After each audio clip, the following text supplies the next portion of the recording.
Welcome to Louise Stories. Here we dive into the strangest, creepiest, and most unbelievable stories, whether they're from Reddit or real-life experiences. Some will send chills down your spine, others will make you question reality. Either way, you're in for a ride. If you love hearing about the weird, the mysterious, and the downright terrifying, make sure to like this video, subscribe, and turn on notifications. We're going to be talking about these stories.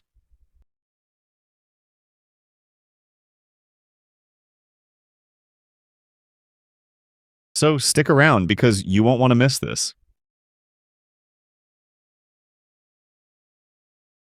I gambled with my girlfriend's money and lied about it. My girlfriend and I have been together for almost 2 years. She's responsible with money, and I am too. Last week, I was dead broke, but had this parlay that I was absolutely convinced would hit. I made up some bullshit about needing $100 for a work expense that would be reimbursed. She didn't hesitate to transfer the money. I feel like such a piece of shit typing this out. Anyway, I placed the bet, and against all odds, it actually hit. $5,000 payout on a $100 bet.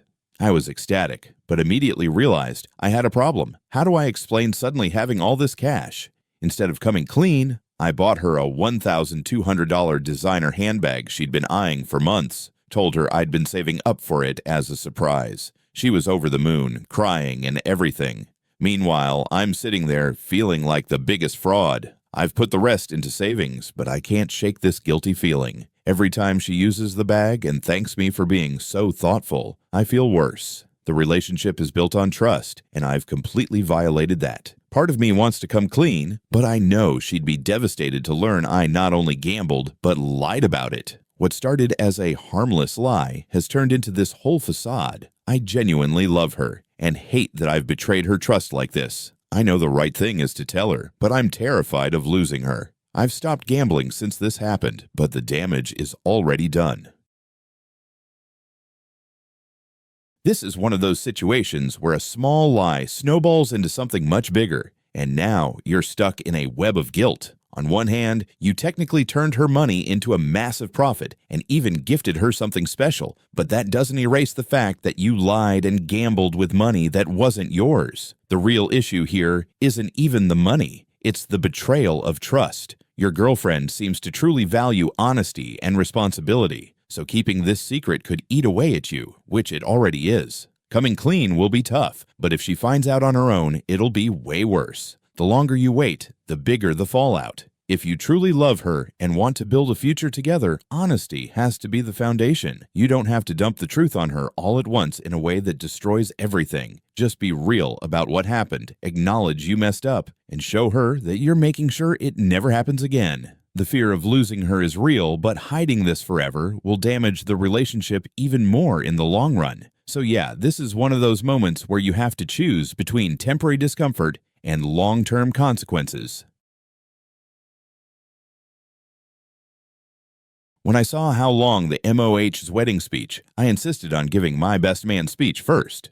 My older brother, 43 years old, got married in 2024, and I, 42 years old, was his best man. I've always believed these speeches should be short and concise, to the point, funny, endearing, but move it along. My written speech was humorous and face-paced. Every time I timed it, I was around 4 to 5 minutes. On the morning of the wedding, I'm talking with the maid of honor, and she pulls out this folded-up book report, 7 or 8 pages typed, double-sided. She's already a long-winded and slow talker, so this is going to be brutal for everyone. The plan was for MOH to go first and best man second. A few mins before lining up for introductions, I make up a quick lie that my stomach has been hurting all day, but feels good right now. Would it be okay if I get my speech out of the way first, in case I need to use the bathroom quickly? Both bride and brother agree they don't want any timing hiccups, and this plan makes sense. MOH is none the wiser. I mentioned to the DJ to introduce me first, and that's that.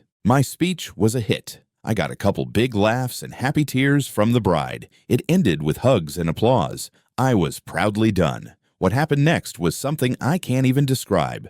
MOH was far less comfortable speaking in front of 250 people than I guess she assumed, and a glass or two of wine didn't help at all. She was shaking, rambling a bit, and with long pauses, even a little tipsy and loud at times. Around the 10-minute mark, she lost her place among all her pages as we didn't have a podium. It was just us standing by their table with a mic. This was a brutal 30 seconds of silence watching her fish pages as all the guests exchanged glances. I would guess her total speech was somewhere around 25 minutes. I knew her speech was a grind, and mine was short and I couldn't follow it. She had to follow mine. To anyone who is giving one of these speeches, please consider a hard cap around 7 or 8 minutes, but 5 is probably best. If you're dying up there and people are walking to the bar, this goes bad quickly.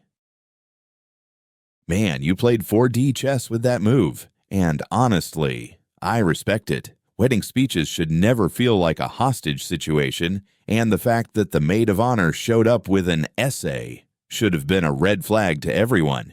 You didn't sabotage her. You just made sure the night had at least one strong speech before the slow-motion train wreck that followed. It's clear she overestimated her ability to hold an audience for that long, and once nerves and wine kicked in, it was game over. That 30 seconds of silence? Brutal. A 25-minute speech? Torturous. Your advice is solid. Wedding speeches should be concise, engaging, and leave people feeling something good, not desperately wishing for an intermission.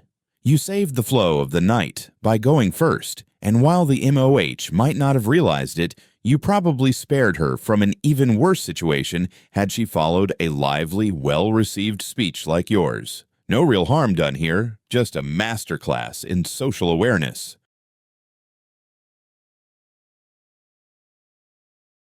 I just deleted 300 gigabytes worth of porn.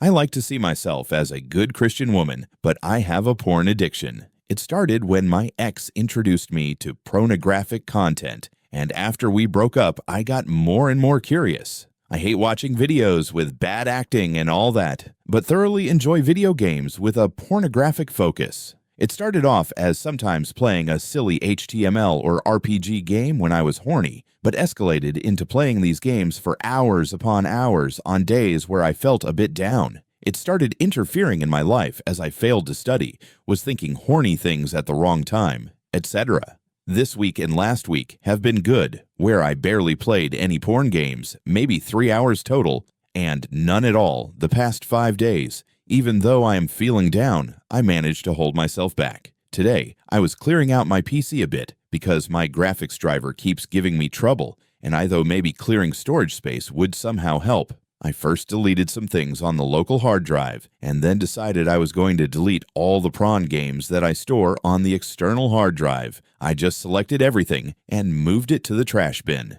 It took maybe 10 minutes as I saw the GB count go up and up and up until it reached over 300 GB. I never realized how much space it took in my life and on my PC. I never want to get back to that, and I hope I'll be able to continue to resist temptation and take back my life. This is actually a powerful moment of self-awareness and change. Addiction, whether to porn, video games, or anything else, isn't just about the content itself. It's about how it starts taking over your time, your thoughts, and even your sense of self.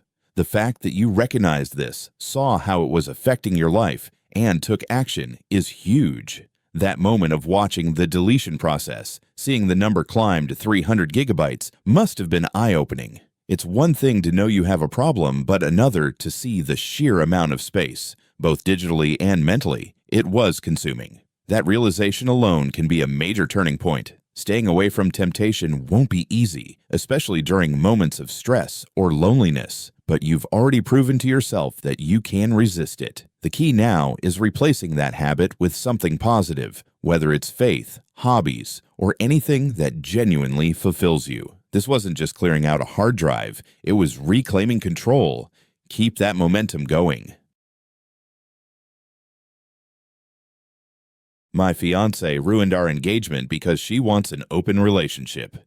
Hello, I am an avid reader of this sub, but have never thought I would actually post here. My 23M fiancée, 24F, just told me she wants to explore herself with other people. We started dating in 2017 and had been going strong since. My fiancé, Well, I guess now ex-fiancé and I have been through hell together. Every time she freaked out, I was there. Every time she needed a shoulder to cry on, I was there. Her and I, a couple years back, checked out a LARP and met a group of people who were all polyamorous. Her and I had many in-depth discussions, speaking about how I am uncomfortable with the subject because I felt that it breeds jealousy and preys on the weak, who just want more people to be near them for security. She agreed at the time and let me know it was me and her forever, and so I built my life around her for forever. Whenever I met someone new, I had to speak about my lovely fiancé, who was just finishing her social work masters, or how every time I face someone at attorney, here is a pic of my cats and her. Well, Monday comes, and I grab a flower and head home to see her. I plan to watch her favorite movie and cuddle with her all day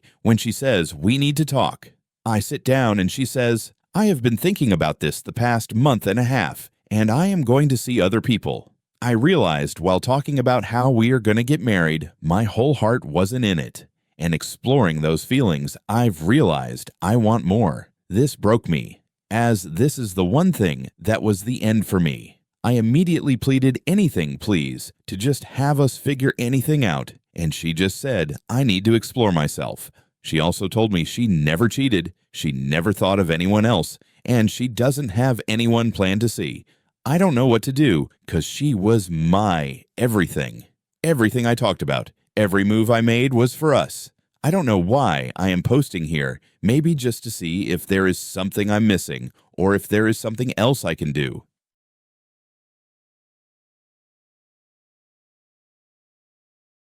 Man, this is brutal. You poured everything into this relationship, your time, your energy, your future, and then she drops this on you after years of building a life together? That's a deep cut. The worst part? She already knew how you felt about polyamory. You had clear conversations about it, and she reassured you that it was just the two of you. But now, when you're engaged and planning forever, she suddenly decides she needs to explore? That's not just bad timing. It's a betrayal of the foundation you built. The harsh truth is, there's nothing you can do here. She made her choice. And as painful as it is, she's not the person you thought she was anymore. If she respected the commitment as much as you did, she wouldn't be blindsiding you with this. Right now, you're grieving. Not just the relationship, but the future you imagined with her. But let me be clear, this is not your failure. You loved her fully, you were loyal, and you did everything right. Now it's time to redirect that energy toward yourself. As much as it hurts, walking away is the best thing you can do.